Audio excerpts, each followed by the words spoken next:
Salut à tous, bienvenue dans ce nouveau coup d'œil du jour.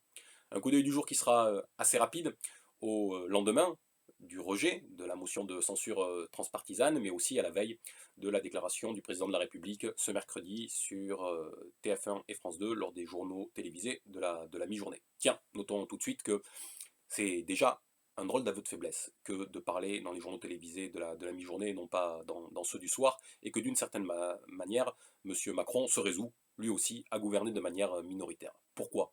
Parce qu'en s'adressant aux journaux télévisés du midi, il s'adresse avant tout à son segment électoral, à ceux qui ont voté pour lui, plutôt que de s'adresser à tous les Français. Il cherche à fortifier son socle, enracinant en cela sa démarche minoritaire, plutôt qu'à élargir sa parole et à la mettre à la disposition de tous. Ce n'est donc pas un détail.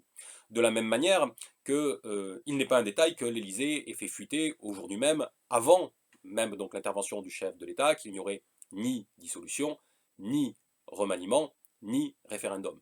Sauf que cela signifie très clairement trois choses. S'il n'y a pas de dissolution, ça veut dire qu'il n'y aura pas plus de majorité demain à l'Assemblée nationale. S'il n'y a pas de remaniement, ça veut dire que le gouvernement n'aura pas plus de légitimité demain qu'aujourd'hui, déjà qu'il n'en a pas beaucoup. Enfin, troisième chose, ça signifie que s'il n'y a pas de référendum, il n'y a pas de tentative de recouvrer une forme de légitimité par un retour à la souveraineté populaire. Autrement dit, trois demandes, trois exigences, trois postulats nécessaires en politique et sur lesquels M. Macron entend faire l'impasse. Alors que pourra-t-il bien nous dire demain? Nous verrons, sans doute pas grand-chose si l'on en croit le porte-parole du gouvernement Olivier Véran, qui déclarait ce matin, je l'ai noté, que M. Macron allait, accrochez-vous bien, commencer, commencer à esquisser ce qui va se passer désormais. Commencer à esquisser ce qui va se passer désormais. Autrement dit, sans doute pas grand-chose, et il ne faut pas attendre grand-chose de cette intervention. Bon, plus sur le fond, maintenant. Regardons-y. Je vous ai laissé, il y a quelques jours, après le recours au 49.3 par M. Macron. J'avais expliqué à l'époque en quoi c'était non seulement une faute démocratique, bien évidemment, mais aussi une erreur politique, une erreur stratégique politique.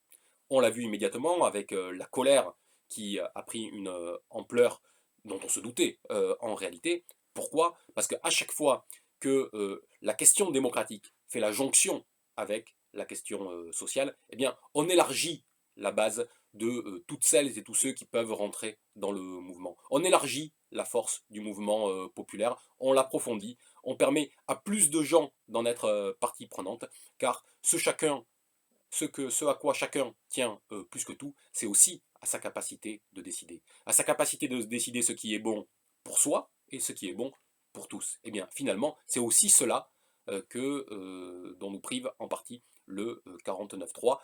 La réforme des retraites nous empêche de décider ce qui est bon pour nous en nous imposant une retraite 2 ans plus tard, mais le 49.3 nous empêche de décider ce qui est bon pour tous, puisque la décision collective échappe non seulement au peuple souverain, mais également même désormais à la représentation nationale. Donc j'en étais resté là il y a en fin de semaine dernière. Depuis a eu lieu le vote. Et je crois qu'il faut l'examiner, parce qu'il y a un enjeu politique après ce vote.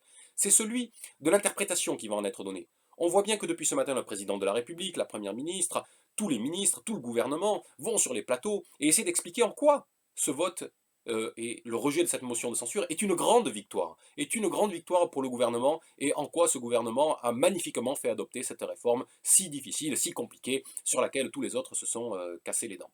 Eh bien, regardons-y de plus près. Et pour cela, je partirai d'une phrase qu'il ne faut pas prendre à la légère du président de la République, prononcée là encore aujourd'hui, donc avant son intervention télévisée, pour faire une espèce de tir d'artillerie et préparer le terrain. Qu'a dit M. Macron? M. Macron a dit, je le cite, gagner un vote ne peut pas être présenté comme une défaite. Entendez bien ce que dit le président. Il dit gagner un vote. Mais interrogeons-nous, quel vote a gagné M. Macron? Lorsque M. Macron aurait pu aller au vote, c'était sur le texte de la réforme des retraites. Or justement, il a fait le choix de ne pas y aller. Il a fait le choix par peur, sans doute, ou alors parce qu'il savait qu'il serait minoritaire. Il a fait le choix de ne pas aller au vote sur la réforme des retraites. Donc, c'est-à-dire que ce qu'il considère être un vote, c'est la motion de censure. Or, la motion de censure est tout sauf un vote non seulement sur le texte, bien évidemment, puisque la question qui est posée, c'est êtes-vous ou non favorable à la destitution du gouvernement, et non pas êtes-vous oui ou non favorable à la réforme des retraites. Chacun comprend bien qu'il peut y avoir des gens qui étaient contre la réforme des retraites, mais qui ne souhaitent pas que le gouvernement tombe, donc ce n'est pas la même question qui est posée. Mais surtout, une motion de censure imposée en plus par le 49.3, ne permet pas un vote pour ou contre. Vous savez comment ça se passe, une motion de censure? Ne vont voter que ceux qui sont pour la motion de censure. Autrement dit, sur les, non pas 577, mais 573 députés, qui hier auraient pu se prononcer et voter pour cette motion de censure. 278, ce qui est énorme, se sont rendus à l'urne pour dire oui, oui, je vote cette motion de censure. Il en aurait fallu 287, donc il en a manqué 9, ce qui est très faible. Mais surtout, entendez bien que si 278 ont voté pour la motion de censure, les 295 qui n'ont pas voté pour la motion de censure recouvrent tout à la fois ceux qui sont pour un soutien au gouvernement, mais aussi ceux qui se seraient abstenus sur ce sujet-là. Et au regard du contexte, ils sont bien évidemment nombreux. Ce qui veut dire très clairement, sans aucun doute possible, que le nombre de députés qui souhaitaient la chute du gouvernement est bien plus important à ceux qui soutiennent le gouvernement. À ceux qui soutiennent le gouvernement. Donc non seulement il est faux de la part de M. Macron de dire que c'est un vote, mais ce vote n'a pas exprimé un pour et un contre, et si on y regarde de près, au regard du nombre extrêmement important de votes pour la motion de censure, il est clair que le nombre de votes pour la motion de censure et pour le rejet du gouvernement est bien plus important que le nombre de soutiens au gouvernement au sein du palais Bourbon. Donc voilà en quoi, par exemple, un argument qui va être désormais ressassé à l'envi, on a bien compris, de la part du président de la République et de ses ministres, est un argument qui est tout simplement fallacieux, qui vise à discréditer le vote qui a eu lieu, à discréditer les oppositions, et aussi, d'une certaine manière, pour être très clair, à réécrire l'histoire. Deuxième point que je souhaite noter, le président de la République a fait sortir une autre phrase par les services de l'Élysée. Il a dit qu'il cherchait des mesures non législatives qui peuvent changer le quotidien des Français. Mais entendez bien que qu'est-ce que ça signifie des mesures non législatives? Ça signifie que d'abord, quand ce sont les Français qui s'expriment en tant que tels, il met ça de côté, il ne les écoute pas, mais que désormais, il entend également contourner le Parlement et la représentation nationale. Enfin, pour nous autres, Français, républicains, qui depuis Jean-Jacques Rousseau, savons que la loi est l'expression de la volonté générale, quand M. Macron nous dit qu'il va désormais gouverner en passant par des mesures non législatives, nous comprenons bien que, à la fois, il s'affranchit de la représentation nationale, et en s'affranchissant de la représentation nationale, il s'affranchit dans le même temps du peuple souverain.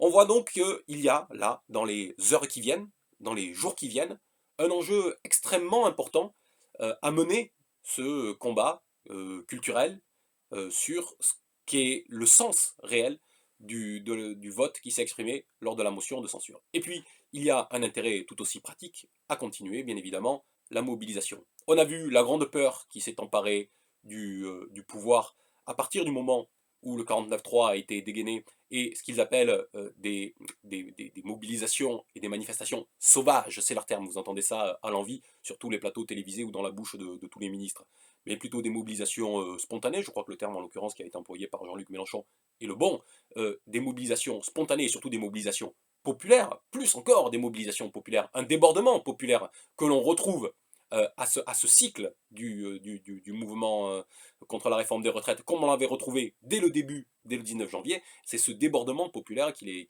les inquiète et qu'il s'agit désormais de cultiver et de cultiver au plus vite dans les jours qui viennent, sans attendre le jeudi 23, mais en l'ajoutant peut-être au jeudi 23. On a un cadre beaucoup plus institutionnel et traditionnel avec la journée d'action proposée par les syndicats. Sans doute faudra-t-il en sortir pour partie et avoir ce débordement populaire pour faire plier le gouvernement.